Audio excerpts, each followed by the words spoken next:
It is after 1 o'clock in the morning here, 18 degrees, which is why I'm bundled up. But that is not stopping people from partying hard tonight. Almost everywhere you go in Washington, you hear the song YMCA blasting from people's cars, from people's cell phones, from people's speakers. They are partying, and so is the new president of the United States.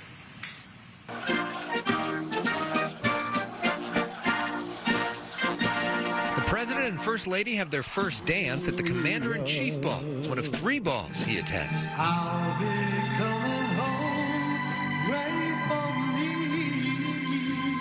me. And we just want to have a great country. We want education. We want houses that don't cost a fortune. We want low interest rates. We want low taxes.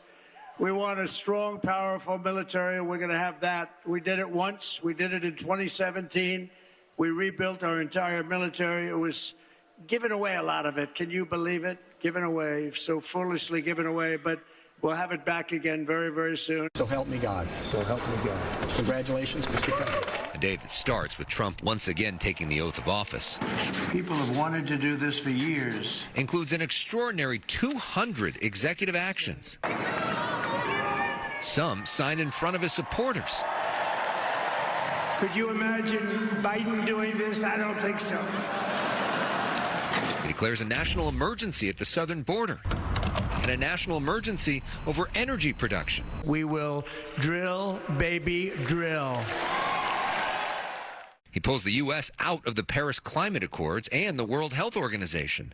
He also orders U.S. troops to the border and vows to end birthright citizenship for kids of illegal immigrants.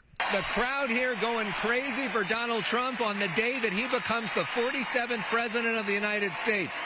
This parade was initially scheduled for outside. Trump moved it inside due to cold weather outside, and it's heating up here inside. Law enforcement well represented inside the Capital One Center in a pageantry of patriotism. Think of this whole experience. Pinch me. I just can't believe it. It's amazing. Like I'm dreaming. It's a good dream. Best dream ever. Well, I had tears in my eyes more than once. It was just goes right to the heart. It was beautiful, the whole experience. One image that is getting a lot of attention tonight is who was in the crowd at the inauguration. Remember, the public was not invited to see it because of the cold, so they just had a small group inside. And if you notice, it's almost all of the top Republican donors, many of the richest men in the world who are some of the dominant figures in tech, including Elon Musk, Jeff Bezos, Mark Zuckerberg, all right there in the front row, all ahead of Donald Trump's potential cabinet picks. So that image, I think, is a Rorschach's test where people see that in very different ways depending on their perspective. As we come back out here live to Washington, this is the first night where Joe Biden is not president and Kamala Harris is not vice president. We saw both of them leaving here shortly after noon today. Biden leaving on a helicopter, Trump and Vance helping to see them off. Kamala Harris went from here straight to L.A., where she surveyed disaster zone there. And she's talked with our Robert Moses. Former Vice President Kamala Harris and her husband, former Second Gentleman Doug Emhoff, began their day in Washington attending the inauguration of the man who beat her and ended it in California. It is not lost on either of them that they are fortunate to have a place to come home to. Their home in Brentwood was in one of the evacuation zones. We are some of the lucky ones. Our home is still standing. Many cannot say the same. Upon leaving office, the one-time second couple made saying thank you their first priority. They stopped at a site in Altadena where the organization World Central Kitchen distributed food to fire victims. Some of them who lost their own homes are there doing the work of taking care of perfect strangers who, in the face of that stranger, they see a neighbor. They then visited Fire Station 12, about a mile away, to thank the fire officers who have toiled on the front lines and fought to save as many homes as possible.